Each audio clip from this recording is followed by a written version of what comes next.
The most advanced technology humans have ever built might not be as new as you think. Somewhere right now, an engineer is patenting a device that a civilization figured out over 2,000 years ago. And the strangest part is we have no idea how they did it. Think about that for a second. We barely understand how some of these ancient machines worked, and yet they functioned. Precisely, reliably, some of them more accurately than anything we had for the next 15 centuries. Stay with this, because by the end you're going to look at your phone, your glasses, even your alarm clock in a completely different way. The ancient Greeks built a device that tracked the movements of the sun, moon, and planets with over 30 interlocking bronze gears. This was around 100 BC. When researchers ran CT scans on it in the early 2000s, they found complexity that should not have existed for another 1,000 years. They called it the Antikythera of a mechanism, and it is essentially the world's first analog computer. Not a metaphor. A literal computing device, built before the Roman Empire reached its peak. We still do not fully understand who designed it. Before you had glasses, before contact lenses, before laser surgery, ancient Romans and Vikings were using polished crystal lenses to bend and concentrate light. The Visby lenses found in Viking graves are so precisely shaped that modern optical engineers have tested them and confirmed they could produce magnification comparable to modern lenses. These were made in the 11th century, with no machines, no lasers, no precision instruments we would recognize today, just hands, stone, and a level of knowledge about optics that history forgot for hundreds of years after. Which raises a question nobody likes to ask out loud. What else did we forget? Jump forward, or technically backward, to ancient Baghdad in the 1930s, when archaeologists dug up a clay jar that changed how some scientists think about the history of electricity. Inside the jar was a copper cylinder, an iron rod, and traces of an acidic liquid. Replicas of this Baghdad battery, as it became known, actually generate a small electric charge when filled with vinegar or lemon juice. Nobody knows with certainty what it was used for. Electroplating gold onto objects is one theory. Religious ritual is another. But the fact remains that the structure mirrors a basic galvanic cell almost exactly, and it predates Alessandro Volta's official invention of the battery by more than 1,000 years. We give Volta the credit. The ancient Parthians may have had the idea first. Here is where it gets personal. You carry a navigation device in your pocket every day. You tap a screen, and a satellite thousands of miles above the Earth tells you exactly where you are. Before that existed, sailors crossing open ocean had nothing but stars, math, and an instrument called an astrolabe. Invented by ancient Greeks and perfected by Islamic scholars around the 9th century, the astrolabe could calculate the position of stars, determine local time, find the direction of Mecca, and predict the rise and set of celestial bodies, all without a single battery or signal. It was a handheld astronomical calculator that sailors and scholars relied on for over 1,000 years. The precision on some surviving examples is staggering. Errors measured in fractions of a degree. Your GPS requires a global network of satellites maintained by billions of dollars of infrastructure. The astrolabe required a craftsman, some brass, and a deep understanding of the sky. And speaking of things built without modern tools, consider the seismoscope invented by Chinese scientist Zhang Heng in 132 AD. It was a large bronze vessel surrounded by dragon figures, each holding a ball in its mouth. Below each dragon sat a toad with an open mouth. When seismic waves hit, the internal pendulum would swing, a mechanism would trigger, and one ball would drop into a toad's mouth, pointing in the direction the earthquake had come from. It detected an earthquake 500 kilometers away before any messenger on horseback arrived with news of it. Scientists did not recreate a working model of it until 2005. Modern seismographs operate on a remarkably similar principle. A suspended mass, a trigger mechanism, a recording of direction and intensity. Zhang Heng built this nearly 19 centuries ago. Now think about your alarm.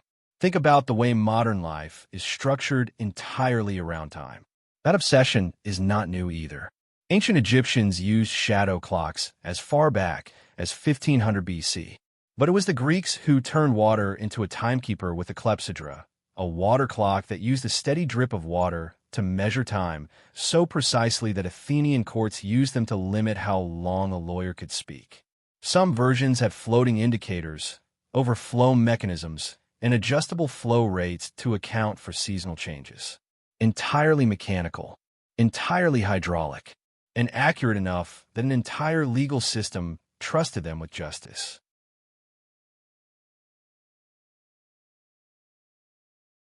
The next time someone tells you that ancient people were primitive, ask them to build one. Here is the thing that connects all of this.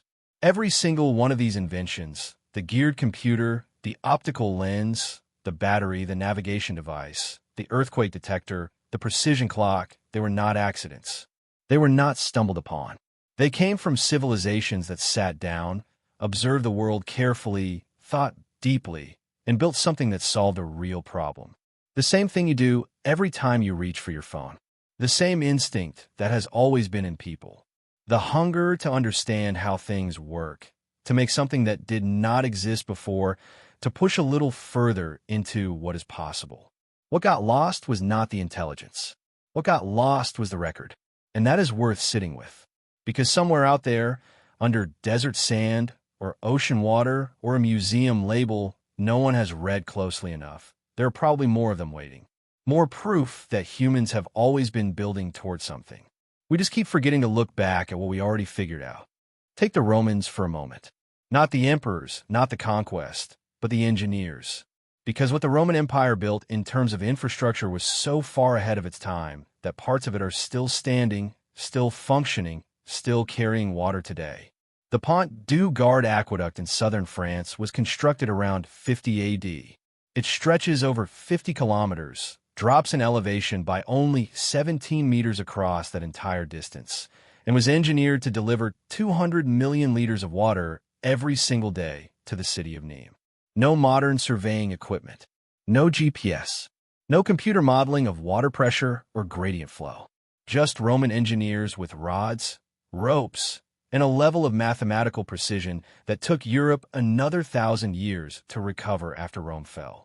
There are cities right now, in the 21st century, that cannot deliver clean water reliably to their residents. Rome was doing it at scale, to hundreds of thousands of people 2,000 years ago.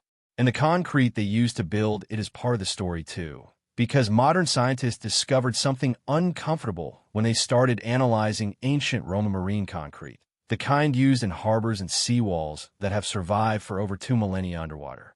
It turns out Roman concrete actually gets stronger with time. Seawater causes a chemical reaction with the volcanic ash they used, forming new mineral crystals inside the structure that reinforce it over centuries. Our modern concrete, the kind holding up most of the buildings you walk past every day, degrades. It cracks. It crumbles. It has a lifespan. Roman harbors built before the birth of Christ are still intact on the Mediterranean seafloor. We replaced their formula with something inferior, and for a long time we did not even realize it. That pattern shows up again and again the deeper you look. Ancient Indian metallurgists were producing a form of steel called woots as far back as 300 BC. When it reached the Middle East, it became Damascus steel, the material that forged legendary blades known across the medieval world for their sharpness, flexibility, and the distinctive watered patterns on their surface.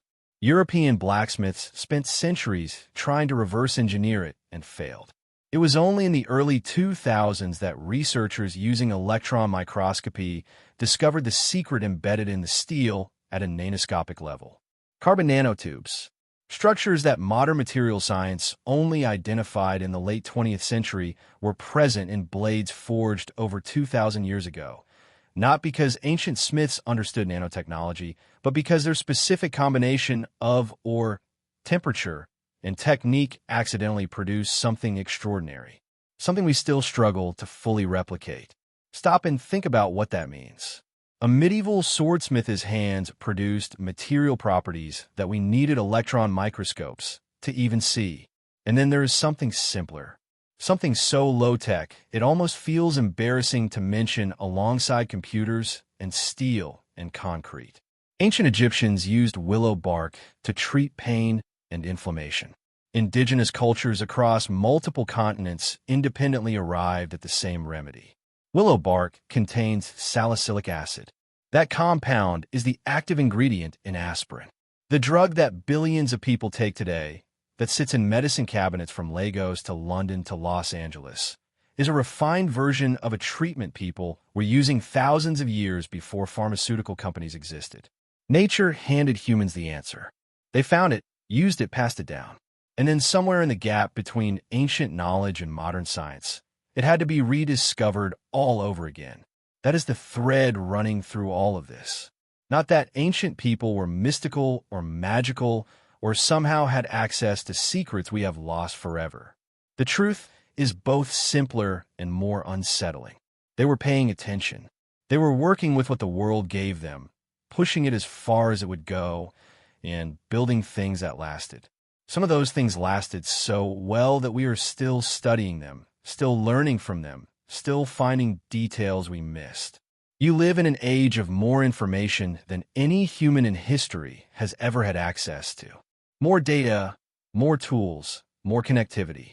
The question those ancient engineers would probably ask you, if they could, is a straightforward one. That question is not rhetorical.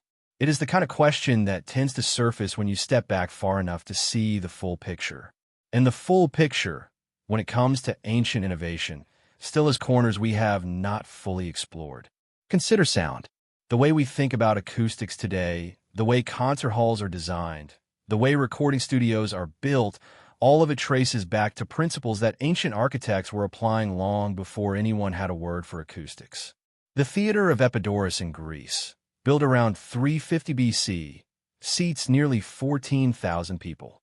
Researchers who studied it in the early 2000s discovered that the limestone seating actually filters out low-frequency background noise, what we would call crowd noise today, while amplifying the higher frequencies of the human voice.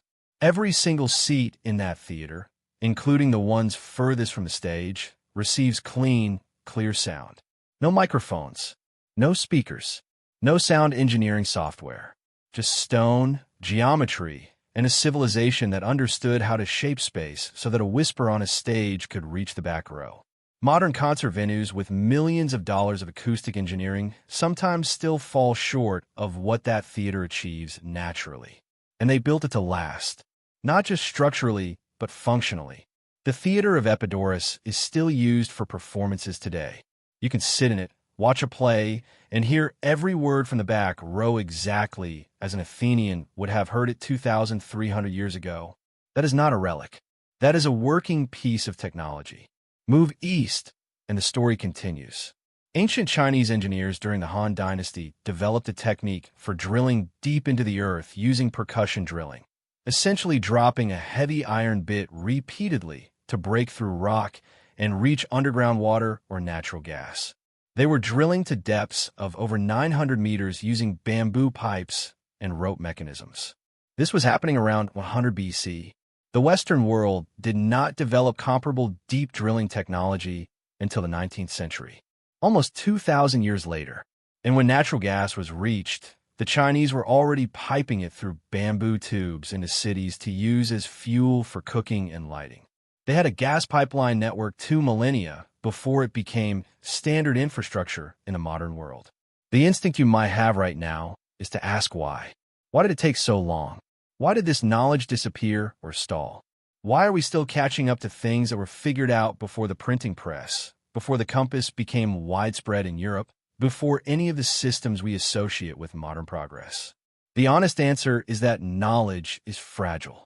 Libraries burn, empires fall, languages die, trade routes close. The transmission of knowledge across generations requires stability, investment, and intention. When those break down, what took centuries to accumulate can vanish in a generation. The Library of Alexandria is the famous example, but it was not the only one. Across human history, there have been dozens of moments where accumulated understanding was interrupted, scattered, or simply lost because the people who carried it were gone, and no one thought to write it down in a form that survived. What we have recovered is remarkable. What we may have lost permanently is something we cannot fully calculate because we do not know what we do not know. That thought tends to do something to people when they really sit with it. It reframes the whole story of human progress. Progress is not a straight line moving upward from primitive to advanced. It is something messier and more human than that. It moves in bursts and pauses. It doubles back. It loses itself and finds itself again. Entire chapters get skipped and then rediscovered centuries later by someone who had no idea they were rediscovering anything at all. Alessandro Volta did not know about the Baghdad battery. The engineers who developed modern optical lenses did not know about the Visby crystals. The scientists who identified carbon nanotubes in the 1990s were not trying to explain Damascus steel. They found each other across time, by accident, through the slow accumulation of curiosity. That is how knowledge actually moves. Not in textbooks, not in straight lines, in people who noticed something and could not let it go. You're sitting somewhere right now, watching this, and there is something you have noticed, something you keep coming back to, something that will not leave you alone the way it should if it were nothing. Because the people who built every single thing we have talked about in this video started exactly there, with a nagging feeling, with a question that would not sit still, with the sense that the world as it was explained to them was missing something, and that if they looked carefully enough, long enough, they might find what it was. That is not a personality type. That is not something reserved for geniuses or scholars or people born into the right circumstances. That is the most human thing there is. And history keeps proving it, over and over, in places and cultures that the standard telling of progress tends to skip past. Most people, when they think about ancient innovation, think about Egypt, Greece, Rome, maybe China. But the story is so much wider than that. The Inca Empire, operating across some of the most punishing terrain on Earth, developed a road system stretching over 40,000 kilometers through the Andes Mountains. No wheeled vehicles, no iron tools, no mortar in many of the stone structures. And yet their roads, their bridges, their storage facilities, and their administrative network functioned with a precision that allowed them to govern millions of people across vastly different altitudes, climates, and geographies. Some of their suspension bridges, woven from grass and fiber, spanned distances that European engineers would not attempt in stone for another 2 centuries. One of those bridges, the Keswachuka Rope Bridge, is still rebuilt every year by the same community that has maintained it for over 500 years. The knowledge lives in the hands of the people who build it. That detail matters more than it might seem, because it points to something we tend to undervalue when we talk about ancient technology. We focus on the objects, the gears, the lenses, the concrete, the steel. But behind every object is a system of knowledge transmission, a way of passing understanding from one generation to the next. In many cases, that system was not written down. It was embodied. It lived in practice, in ritual, in the act of doing the thing together until the next generation could do it alone. The moment that chain broke, the knowledge did not just become inaccessible. It disappeared entirely, which is why the Keswachuka Bridge is not just a bridge. It is a data storage system, a living archive. Every year that community rebuilds it, they're running a backup of knowledge that no library could fully capture because the knowledge is not just in what to do. It is in how the fibers feel when they're twisted correctly, in the sound the structure makes when the tension is right, in the 10,000 small decisions that never made it into any written record because they did not seem like decisions at the time. They seem like just knowing. Modern engineering has a word for this: tacit knowledge. The things experts know that they cannot fully articulate. The gap between the manual and the mastery. Ancient civilizations built entire systems around preserving it. Apprenticeships that lasted years. Rituals that encoded technical processes in ceremony. Oral traditions that carried precise astronomical observations in the structure of a story. We replaced most of those systems with documents and degrees, and we gained a great deal in doing so. But we also lost something: the texture of accumulated practice, the wisdom that lives below the level of language. There's a reason the most advanced surgeons in the world still train by standing next to other surgeons and watching. There's a reason the best chefs still insist that you have to feel the dough. There's a reason that no matter how detailed the instructions, some things can only be learned by doing them until they become part of you. Ancient people knew this. They built civilizations around it. And here is where all of this lands. Not in the past, but right now, in the life you're actually living. You have access to more recorded knowledge than any human being in history. You can pull up the accumulated wisdom of thousands of years in seconds. But information is not the same as understanding. Data is not the same as mastery. Knowing about something and knowing how to do something are separated by a distance that only practice can cross. The ancient engineer who built the Antikythera mechanism did not read about gears. The Roman surveyor who laid the aqueduct did not watch a tutorial. The Inca bridge builder did not download a template. They showed up. They put their hands on the material. They stayed until they understood. And that, more than any specific invention or technique, is what those civilizations are actually trying to tell you across the distance of all those centuries. The gap between where you are and what you are capable of is not made of talent. It is not made of resources. It is not made of the right moment or the right conditions or the right set of circumstances finally falling into place. It is made of the same thing it has always been made of: the willingness to begin and the patience to stay.